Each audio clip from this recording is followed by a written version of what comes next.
Alright, welcome everyone. We're Semblance of Sanity. I'm Caleb. I'm Jacob. And we're here, of course, for Hunter Hunter. Episode 45. Ooh, and stuff's getting real.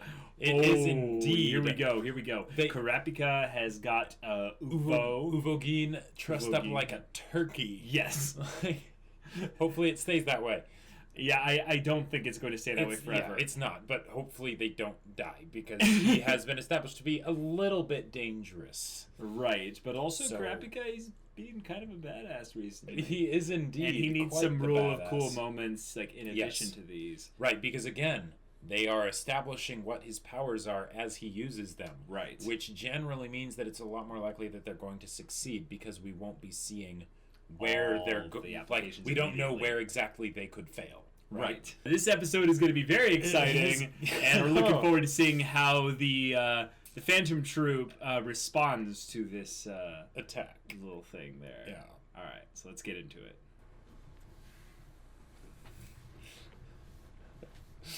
Oh yeah.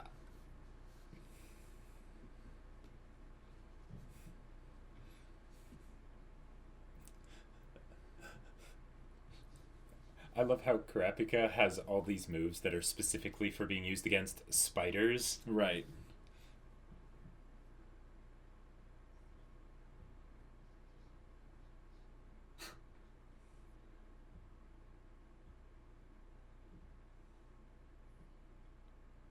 It's just crazy that he would do that. Yeah. Someone else pointed out in the Discord why I keep confusing Kurapika as a girl. It's because he's voiced by a girl. Right, yeah. I mean, even though most male shonen kids are voiced by ladies as well. Yeah. It's kind of the difference between Leorio and the other main characters. Yeah. Hence why they're surprised when they find out he's a teenager. Right. Like, that's even more impressive whenever you think about, like, the fact that Kurapika's voice actor has to talk very deep. Right.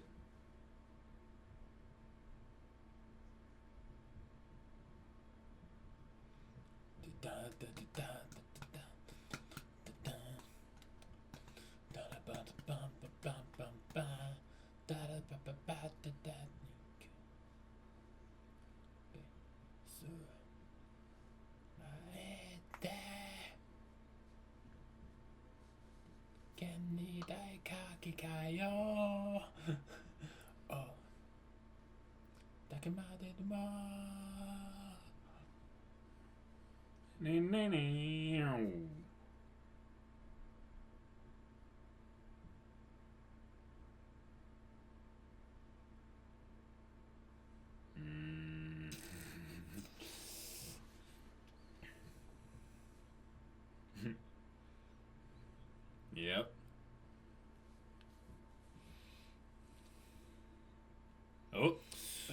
Already being followed. Okay.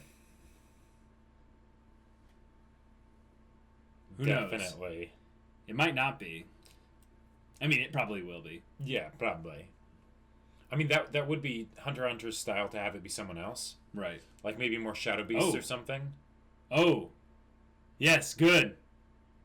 Yes. Oh, nice. Yes, that's right. The tracking bit that she put on him. Because Kurapika's smart. Yep.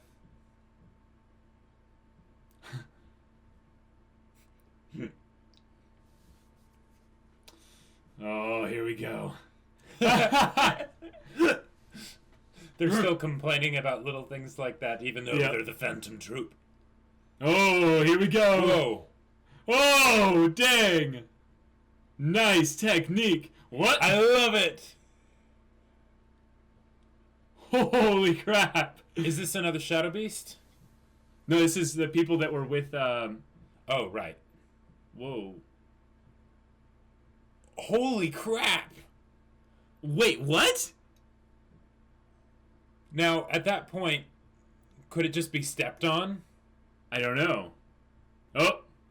A lot of them got out. Yeah, they got out of the car. Okay, so step on it real quick. Yeah.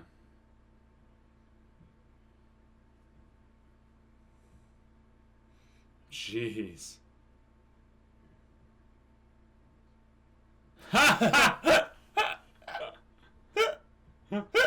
Just step on it.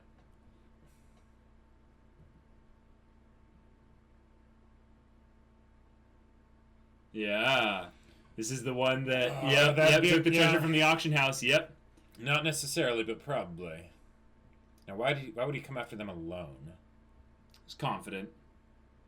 Yes, this is Owl. That's right. Uh-huh. Okay.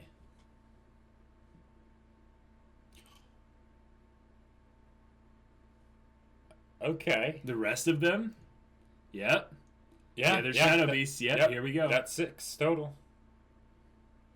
Now, why isn't he stepping on the cloth, though? It might retain actually more density because the mass is just condensed. Yeah. Okay, yeah, I could see that.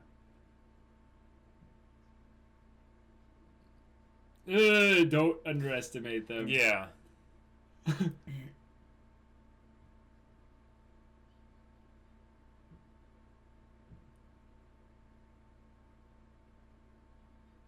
But there's 2 more missing? No, because there were 5 up there, and then there's the other one. Oh, yeah, they're figuring out the Kurapika is not one of the shadow beasts. Yes. Yes. Good. Right.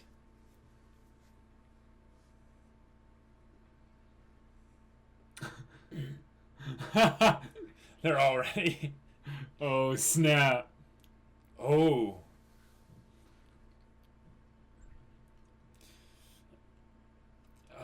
You need to be more than scary.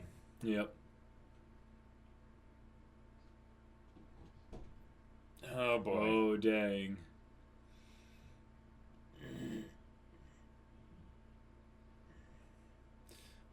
Well, okay. Who's this guy? What does he do? But Kurapika's getting away, so...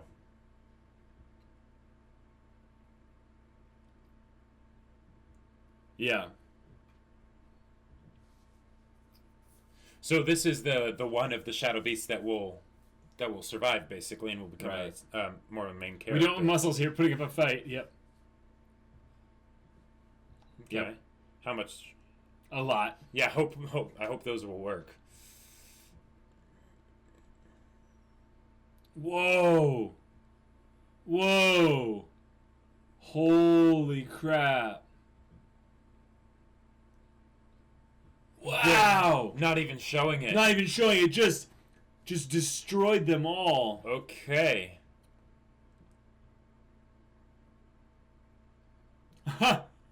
Yeah.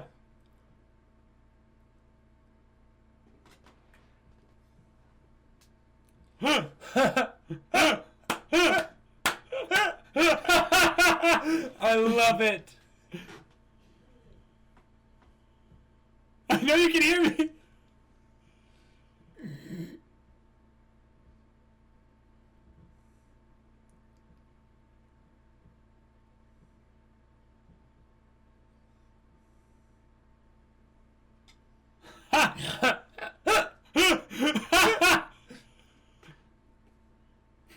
You guys do that all the time. What are you talking about? Yeah. I could. Yeah. Right.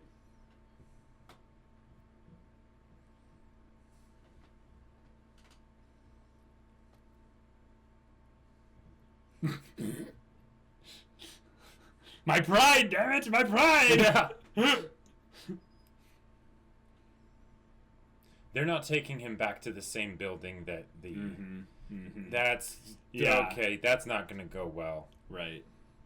But it keeps things interesting. Yeah, it certainly does do that. But they have no way to track him, necessarily. Well, no, I'm not worried about the Phantom Troop. I'm worried about him. Right, yeah.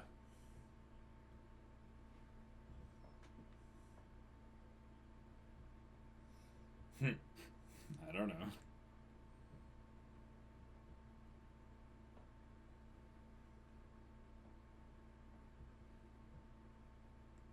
It's not relevant information.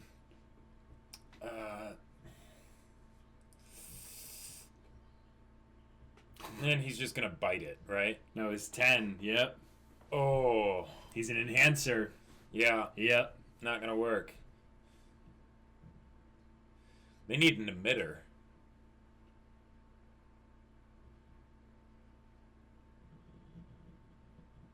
Right. Which means his will is, yeah, okay. Insanely strong. Yeah.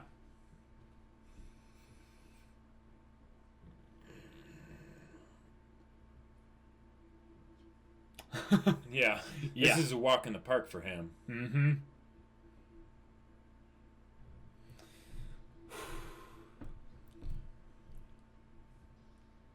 Yep. I love how they made it slice through the metal, like the shard, because it shows that it is actually insanely sharp. Right. Exactly. Hmm.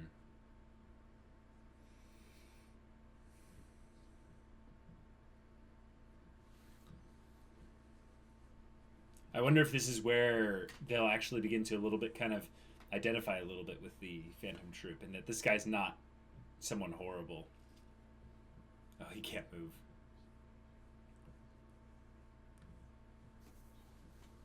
Oh, he's thinking about... Whoa. Wow.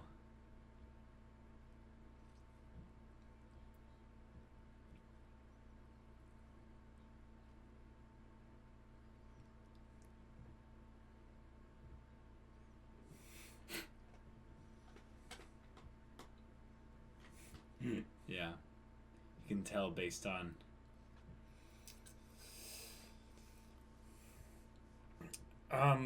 Well, you guys don't seem to be able to hurt him. Yeah. Yeah. Right.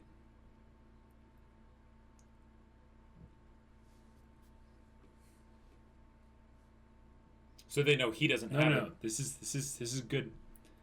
This is good information. Yeah. Oh, yeah. Yeah.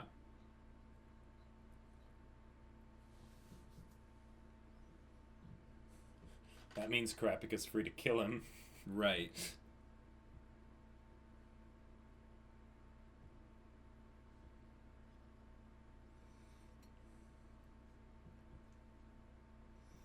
Yeah. I like this. This is very good.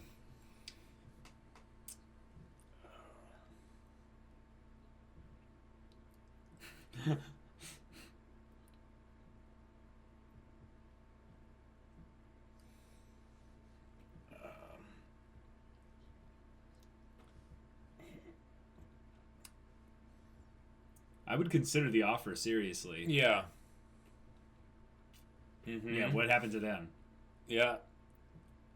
The music? Uh-huh.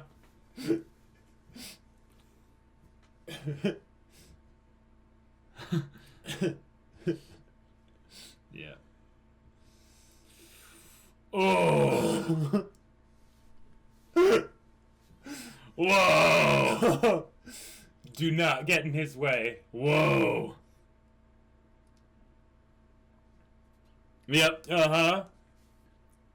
Hand him over to the community. No, kill him.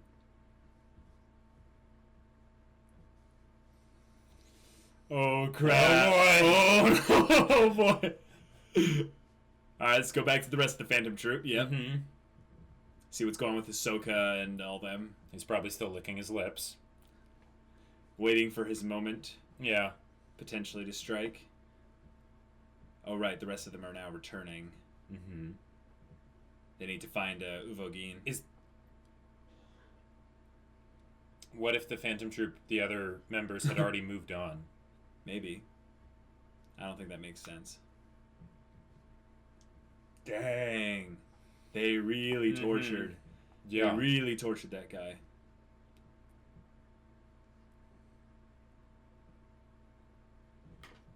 Wow.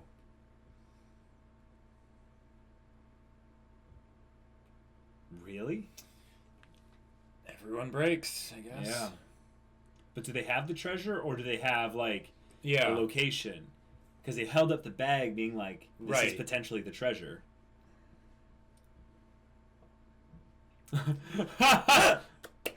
He's supposed to be gone. Yeah. As long as you return by 6 p.m. tomorrow. Ooh. Naturally. Yeah, But always. Of course.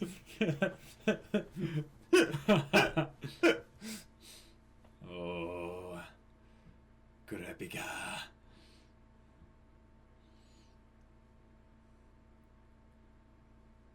Even if he doesn't know people that, whether or not, it's just the fact of the Phantom Troop specifically killing people that he has a lot of problems with. Yeah. He has no problems with him killing people to move towards his goal. I think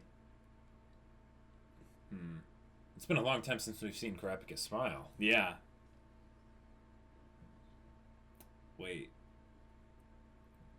Oh, no. That's right. Hisoka was going to meet Kurapika. Oh, right. Wait. We're getting what we predicted. They're going to team up. Yeah. Oh, my gosh. Oh. Yeah. She's like, go. Mm-hmm. It's your time.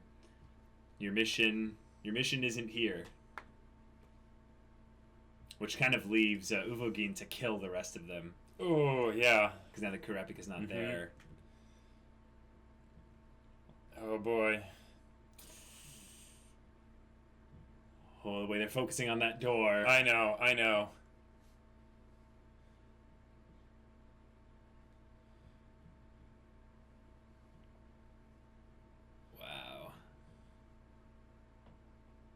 Wow. He's scared.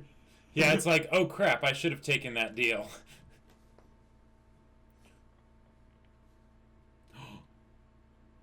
Whoa. Whoa. No. Holy crap, that is an insane net ability. That is ridiculous. My gosh. Oh, it doesn't matter. And they know he's there. Oh, boy. And you're not going to be ready. Yep, and Kurapika's not going to be there. Yeah. Oh, dang. Oh, boy. No way. Boy. And now we have the meeting place with Hisoka and Kurapika. Of course. Of course, they would meet at a carnival. Yeah. The clown at the carnival. Mm-hmm. Oh boy. Man. I hope we get this conversation before the episode ends. They're probably just going to start it and then end the episode. Yeah. Oh. Oh, boy. This epic music is... Oh, there we go.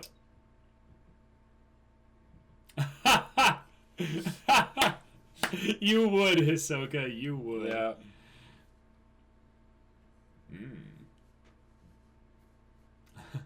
It's playing solitaire or something like that.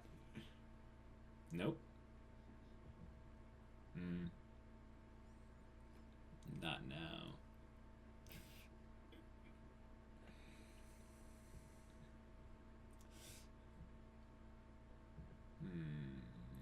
Of course you do.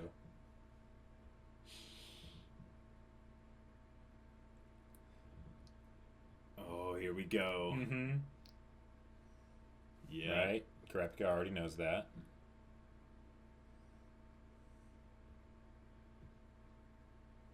Ah, we were right. Yep, We were right about that. Yep. Okay. Gotcha. That means if Kurapika defeats Uvogin. Sometimes. Huh.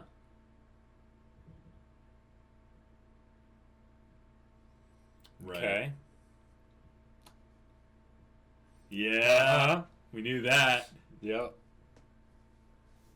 Because it sounds fun. Yeah. Strong, yeah.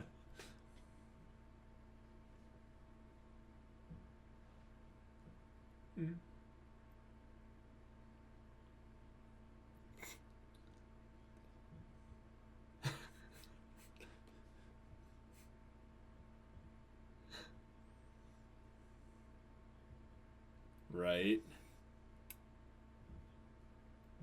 Whoa, yeah. Wow. Oh. He is really like an enigma. Without a trace. Okay. So he's probably a specialist, and we just established, like, space bending abilities. Oh, they are teaming up. Yes. Yeah. I'm so excited. This is going to be so amazing. Oh my gosh. Oh. I love it.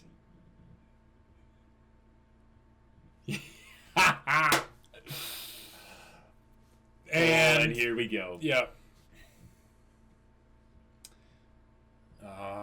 I'm a bit sad that Melody's gonna die, because she probably is. Well, they're trying to pretend like they're members of the Mafia, too. Well, yeah, why use any more effort than need be? Mm-hmm.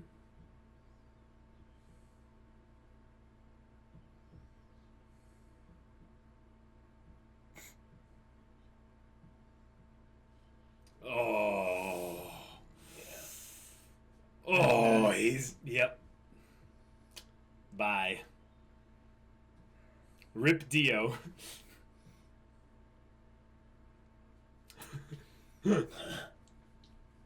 Oh, nice. Okay. They had some basic...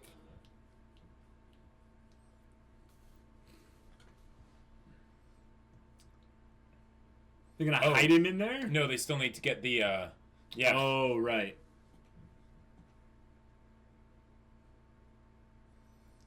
And then explosion.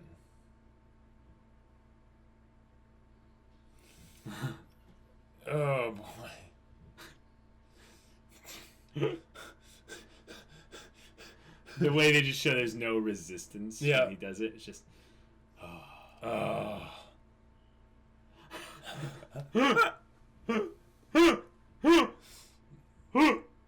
He's basically announcing to them that... Oh, okay! Don't try and... crap! Oh my god! Oh, boy. You were too loud! What a way to build up, like... These guys are so classy, I love it! Oh, so they do have the treasure. Mm-hmm. Yeah. Oh. That's not enough.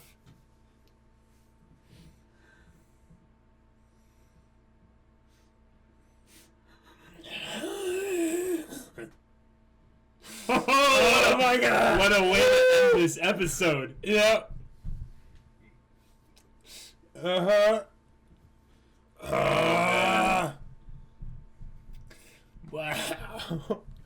Wow. Okay. All right. Oh my gosh, what an episode. This is getting so hype. I am awesome. It's really freaky because Uvogin, whenever he's on screen, someone told me this, and I don't know if you noticed this, Jacob. What? But do you know who voices Uvogin?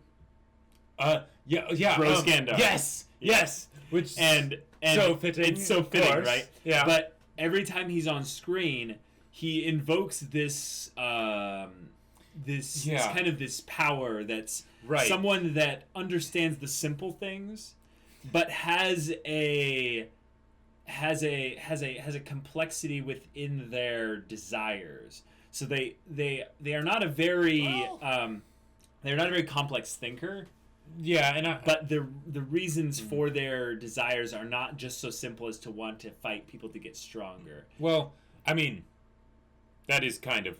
No, it is kind of it. That is kind of it. But I get this sense from it because of the voice acting from the guy that voices Iskandar. He does it so well. Like he really does it so well. Like, he radiates persona. Yes, exactly. Even though he's not a very charismatic character. Right. Like Hisoka has his own presence where he just steals the spotlight whenever he's there.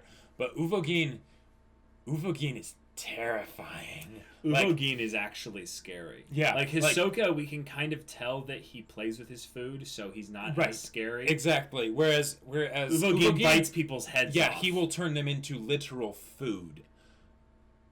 He'll scream in your face so hard your brain will melt. Exactly. Like there's this feeling of having the bruiser barbarian character in anime kind of battle shows like this, and this guy is just that, but better.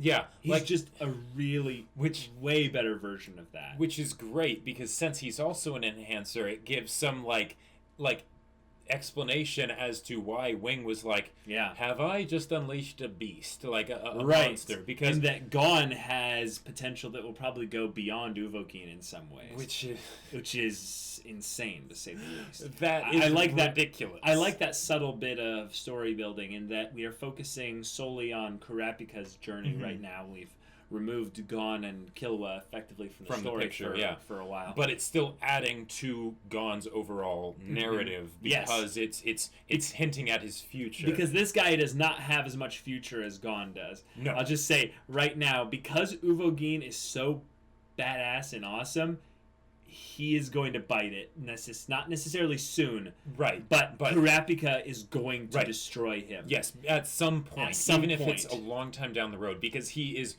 totally the dragon, right? Right.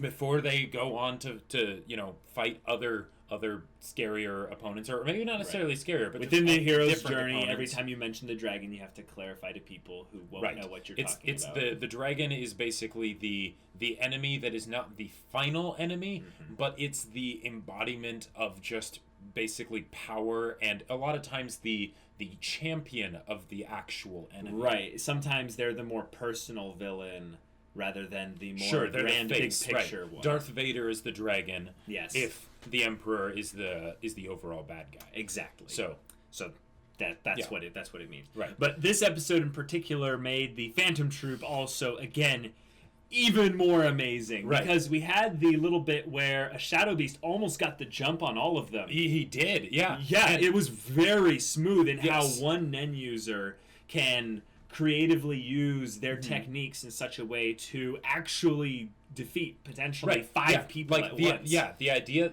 it's bringing in that idea that you could actually ambush people in this power system and defeat people that you would not normally be able to defeat. Correct. Simply because you got the jump, and that's how things go in a real battle. Right. And notice that they completely just on-screen wiped the other Shadow Beasts, which I thought was just awesome. You mean off-screen? Or off-screen. Off-screen. You said on. You said on-screen. Yeah. Right.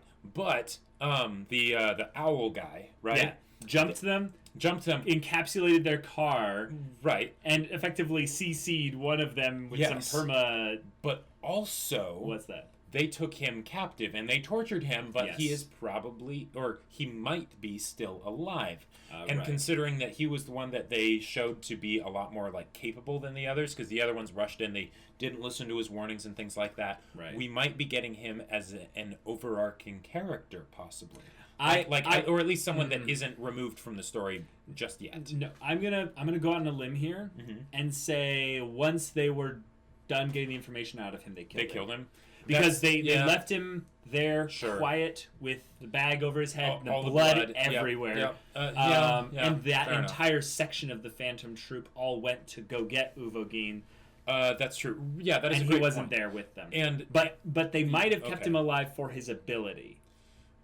Right. But we don't know where he is. Yeah, because they did say, hey, that'd be a helpful ability. And if they make it so that he is dead, then kudos to them for actually killing off a character that they basically hinted, like they gave little hints that, hey, he might be an ongoing character. Oh, I'm dumb. What? You know where he could be? He could be in his own technique right now.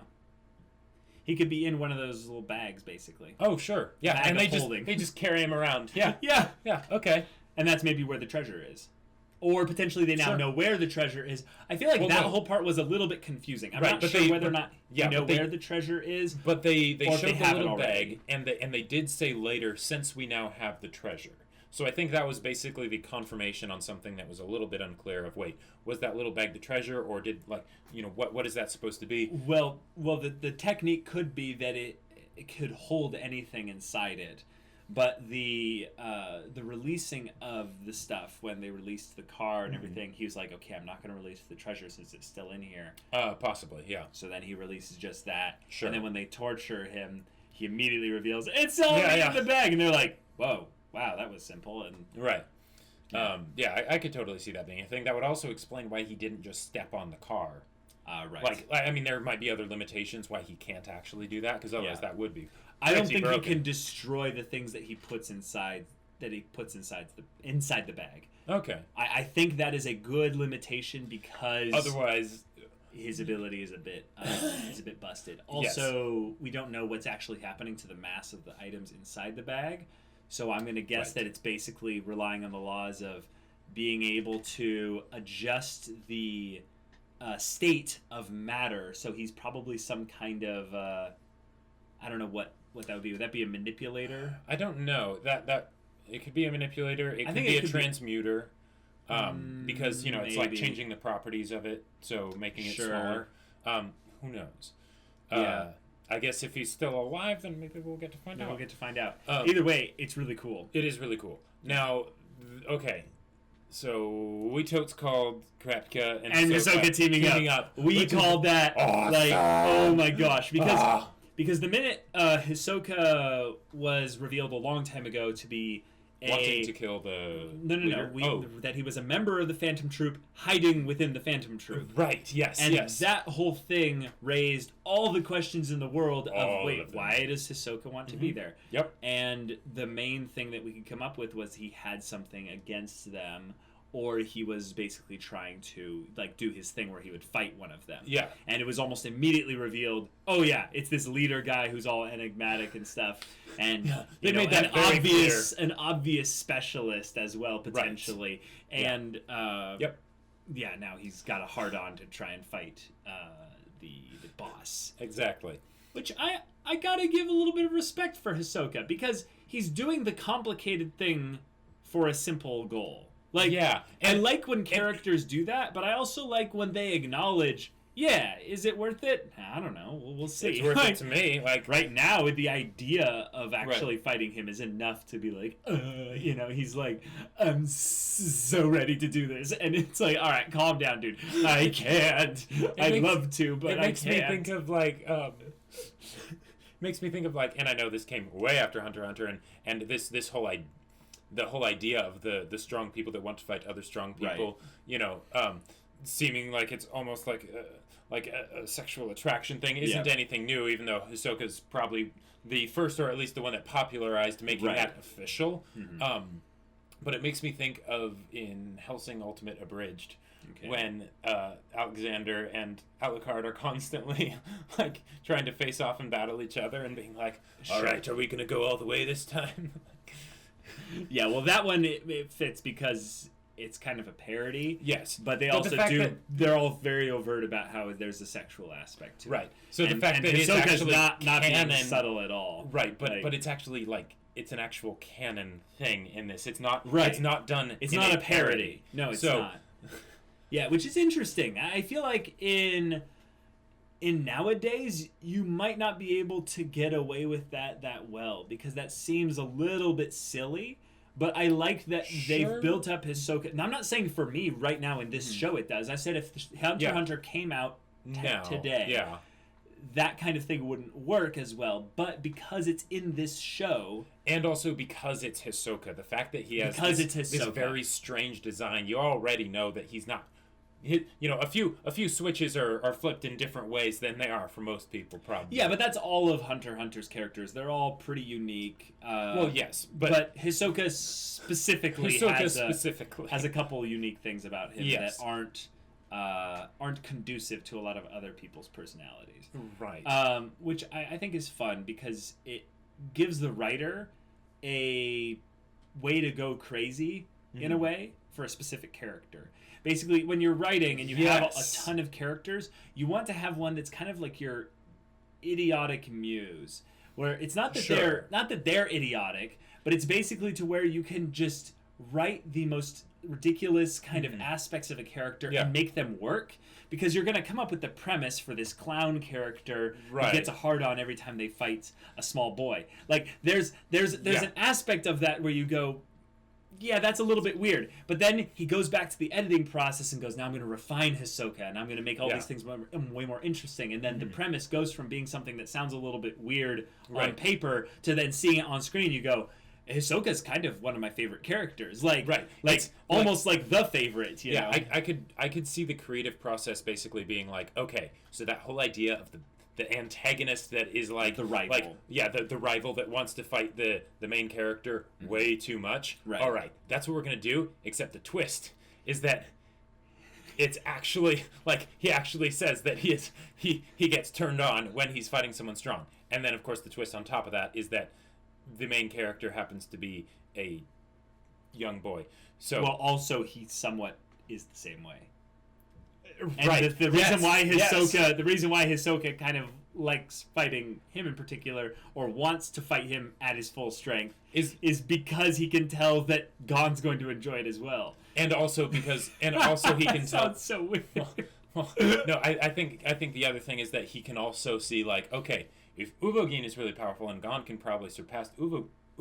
Oh, that's true. Then Hisoka has no interest in fighting Uvogin. Right, Whoa. exactly. Now context is real there. And with the way that Hisoka's powers work, if he's up against an enhancer that really does the Uvogin style of just like, okay, let's not try and do anything complicated, let's stick to the strengths and just obliterate everything. Yeah. Hisoka would really have to dance lightly around that, because... But that's why he gets so excited. Exactly, because it's something that will be really difficult, because he's all about misdirection and all that. Yes, but he has more understanding of enhancer techniques than he would, say, of Kurapika's techniques. Yes. Or a manipulator's techniques, who are the exact opposite of him. So I think he'd have...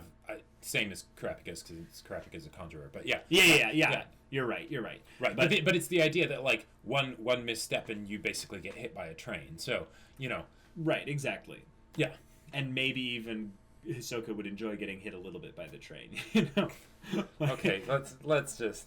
Anyways, moving on. So, the fact that Kurapika and Hisoka are teaming up is amazing. It's amazing, but the steps that led them to that position... I believe are really something to bring up, because one of the things that writers often do is they'll segment the stories into arcs, like they did a little bit here. But they'll bring up things in past arcs to more relevance in the current arc to make the storyline of that arc work. But you can tell by the amount of things that they're bringing up from previous stuff that the creator and the writer and the very much had a plan. He had that plan in mind, right, going forward. So the plot outline of Hunter x Hunter was carried out like way in advance, but there are loose details along the way that connect it, kind of like the foundations versus like the jelly that kind of fits in between the story. Strange metaphor, but okay. Sorry, not trying to make it complicated here, but basically the foundation of Hunter x Hunter is sound. Yes, so far there's been a lot of stuff that's happened in between the foundational moments. It's kind of like railroad tracks. It makes that Every one of those hard points is a story moment that he crafted specifically. But I can tell now where we're at that a lot of what happened previously was built up so that moments like this with Hisoka and Kurapika would have so much weight and gravitas within the story. Which is fantastic, because when you do stuff like that, that's almost like you're wanting to build up rewatch value. Oh. For a 150 episode show. Right. Well, at the very least, right now we're not at 150 episodes. No, I know, but just the idea that, like, okay, just picture it real quick. I'm picturing it. We watch Hunter x Hunter, all 148 episodes. It takes us however long it takes us. Right. And then when it's done, we actually are like, you know what? Let's go watch it again. Let's go watch. Like, I don't know if that will happen. I don't but either. I think, that seems like a very foreign idea for something so long, because because like it was hard enough to get us to just watch something this long. Right. But I could see myself definitely rewatching it and then being like, okay, I'll maybe skip that part of that episode. Sure. Or that episode entirely. But there are very specific moments where I'd want to go back and go, wait, whoa. Or that moment and go, whoa. Because the way that they're building up this segment of the story is such that the whole Phantom Troop could end up fighting Hisoka and Kurapika. And not necessarily like just them, but they could bring it down to where I'm just giggling at the thought of it. Yeah. But they could bring in Gon and Killua. Yep. and them and have them all team up and fight the Phantom Troop. I don't know if that's going to happen, but I could totally see something where Kurapika and Hisoka team up against the leader. Yes, that's happening. That's happening. Like maybe Hisoka would want to fight the leader on his own. But they might not be on a team together the whole fight. But I could see Kurapika instigating with Hisoka the acts that would lead up to Hisoka's fight with the leader. Okay, yes. But, all right. They team up to basically get the leader by himself, right? Maybe that involves killing other Phantom Troop members. Maybe it doesn't, whatever. However they do that. But, okay. Hisoka wants to fight the leader. Right. And if he wants to fight the leader himself, because that's, he gets the most pleasure out of it that way or something like that, then he might get a little bit upset if Kurapika tries to interfere. Right. Kurapika also probably wants to take out the leader because the leader was probably the one that actually caused the plan to have their eyes ripped out and everything. Yep. So what if we got a Mexican standoff fight with 1v1v1? 1v1v1. Yeah. I think they could do that. But if they do that, and that means that there might not be any real conclusion to the fight. And that it might be more of a spectacle of three people fighting. Sure, that is a good point, because Gon needs to be the one that ends up defeating Hisoka. No. You're pulling things way out of context here. Gon is not relevant right now in this story. Yes. The idea that he could be would only make sense if Kurapika decides to bring Gon into this story. Right. I think that could happen, but I don't think it's going to happen within the context of Hisoka's goals. Sure. Hisoka's goals are before he even comes close to getting beaten by Gon. Because also, I don't think that Hisoka is going anywhere anytime soon. No. I think that one of the main things that we can bank on is the fact that Hisoka is he's overarching, he's going to be around for a very long time. Yeah. I'm actually, if anything, a little bit worried that they've kind of revealed their hand a little bit too much by showing that Hisoka is he's not end game, but he's he's long game material now, which means that anyone he goes up against either has to get away without killing Hisoka, or Hisoka's going to win. And that could work if it was a 1v1v1. That basically they aren't able they aren't able to take out the leader, and that screws everything up. And then they maybe took out a few of the Phantom Troop members, but the leader's still there, and etc. etc. Right. They could also now HunterxHunter likes to turn the tables. Mm-hmm. What if they had the leader kill Hisoka? I will bet you money that doesn't happen. I don't think that's going to happen either. Yeah, but I would throw down money so hard before that happened. Because my thought is that the Phantom Troop isn't done either. Right. This isn't going to be the arc where the entire Phantom Troop gets killed. Or anything. No, absolutely not. And I don't think this is going to be the arc where necessarily the Phantom Troop is actually defeated. It's more of the Phantom Troop gets wounded, a really, really sucker gut punch from a chain-wielding anonymous badass. Yes, absolutely. And a crazy clown that masqueraded as a member of our group for 3 years. Yeah. Well, but just to fight and kill our leader, potentially. Because what if a leader dies in the Phantom Troop? We don't know what happens then. Okay, all right. That's something that they built up with the idea of how the roster can change dramatically, but we never heard anything about how the leader leaving. Yeah, so I get the feeling if Hisoka ended up killing the leader, then he would become the leader of the Phantom Troop. I know. Crazy. But oh, that would be so cool. So, but here's my question though: how long is the leader of the Phantom Troop, the current leader, supposed to last? Do you think he's because they've done a lot of things so far where they build up people to be really cool and stuff, but then they just kill them. Right? Yeah, I feel like we cannot predict accurately anything regarding the leader, except the idea that I think it's almost obvious he's a specialist. Yes, because of the way that Hisoka framed the idea of him kind of studying people with Nen. specifically around personality types. And he probably came up with that while he was in the Phantom Troop. I get the feeling that he has had that confirmed. Yeah. Maybe even more so by being in the Phantom Troop. And this guy who's the leader is extremely enigmatic and charismatic and very much an individualistic type character in that he always seems to be sort of alone. But the idea that when he goes off when a job is done and disappears, I think that confirms it. Yep. And we would get to see an actual specialist in action for the first time, which is the only Hutsu technique that we haven't, the only Hutsu branch that we haven't seen yet. Right. We have seen an emitter. Yep. I think that was the person that used the guns. With the yeah. But we've seen a lot of emitters. Right. But I think for a while we thought we hadn't seen emitters because I think actually we were kind of unclear on what emitters do. What the applications of their techniques are. But we've seen conjurers, we've seen plenty of manipulators, we've seen multiple enhancers, and we've seen transmuters. We need to see a specialist. Right. And the one that they're building for this fight is the bad guy, the Phantom Troop leader. Now, here's the thing. Okay. I don't think Hisoka is going to kill... or I don't think the leader is going to kill Hisoka either. Okay, But if they wanted to have multiple different, antagonistic forces... across the arcs of HunterxHunter. The arcs of HunterxHunter, and they wanted to transition, that would be an amazing way to do it.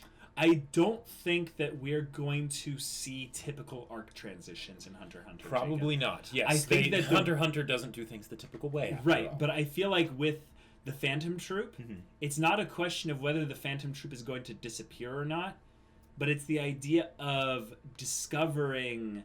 Just like the world of HunterxHunter has a new thing around every corner, the roster of the Phantom Troop can change quickly. That's true. Meaning that you don't have to worry about the Phantom Troop being taken out of the story for too long. Because let's say in the next arc, the Phantom Troop isn't as prevalent.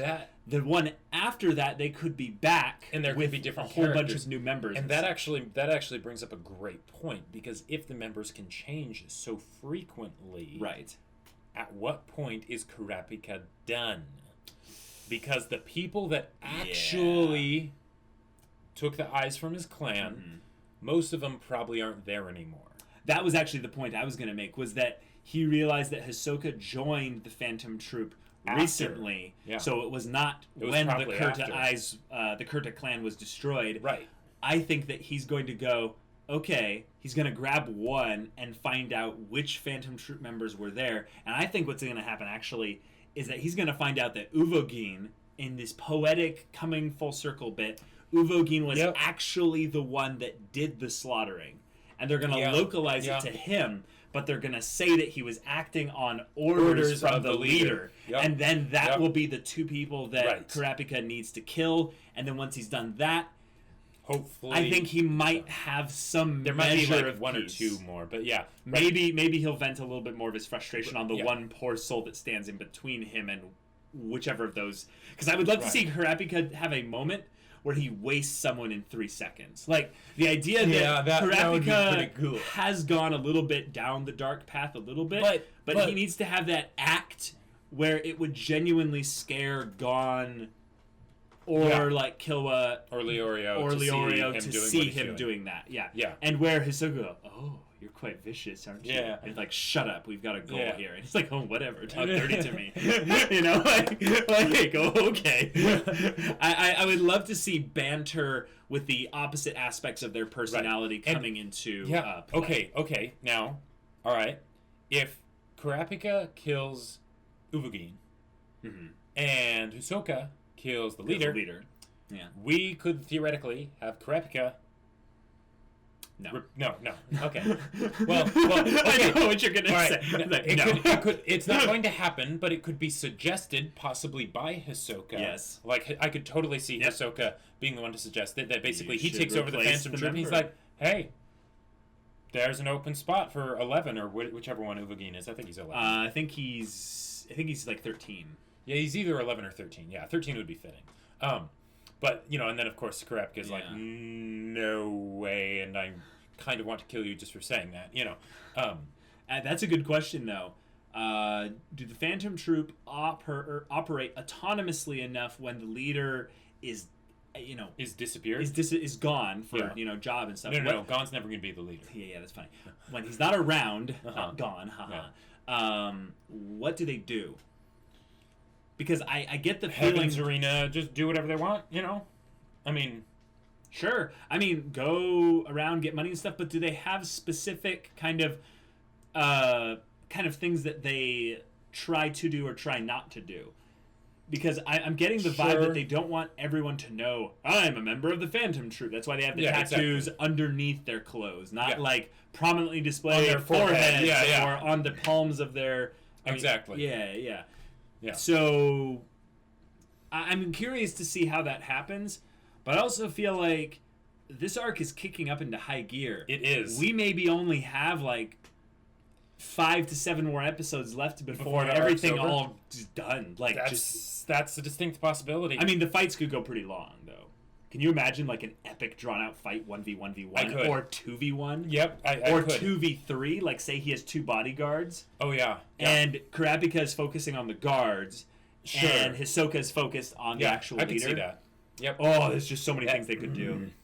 Guys, I really want to shout out HunterxHunter specifically for this. We talked a little bit earlier about how the story has become simplified, but they've complicated the variables. Yes. And I feel like that really is the strength of having the Phantom Troop built up in this way. Yeah. Because the Phantom Troop is coming in as a 1-2 combo with Nen.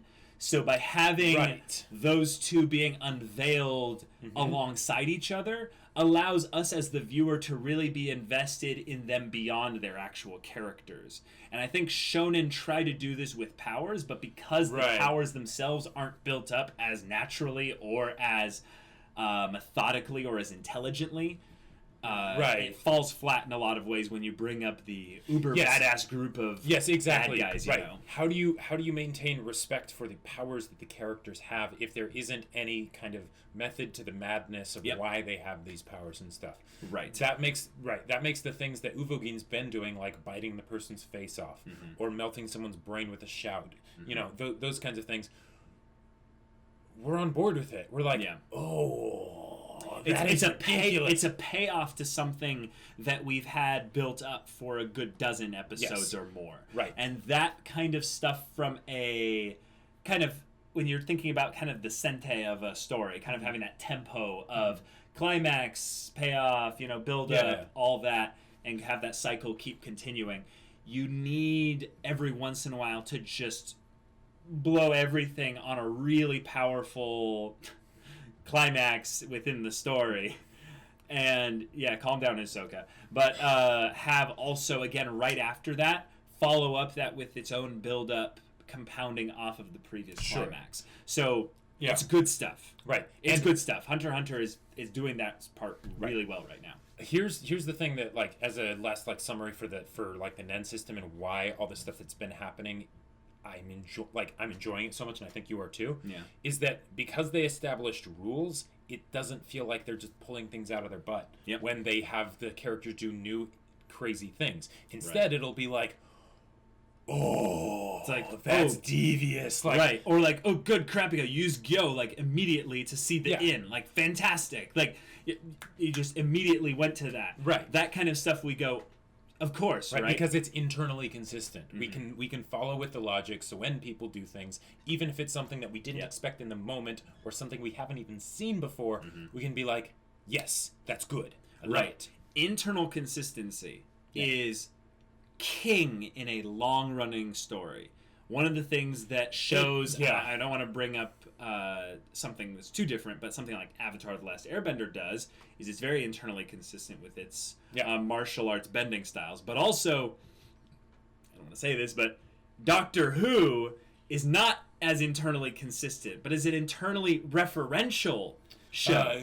And this show is extremely internally referential. While being consistent as well. Yes. So it has the double aspect of that. Yeah. And a very, very few shows. I can count on one hand how many shows actually do that well. Right, because first you have to even have it be a long enough narrative to be able to have those things. Yeah, to have that actually be relevant. So, good stuff. We're excited for the next ones. Very but if you much want so. to watch those next two Hunter x Hunter reactions right now, you can go check out the link in the description below for our Patreon and get on early access, which also gives you access to our Discord. It does indeed. And you can also chat with us about storytelling, Jacob's book, what's going on in our lives or whatever. And yeah, we'll see you there.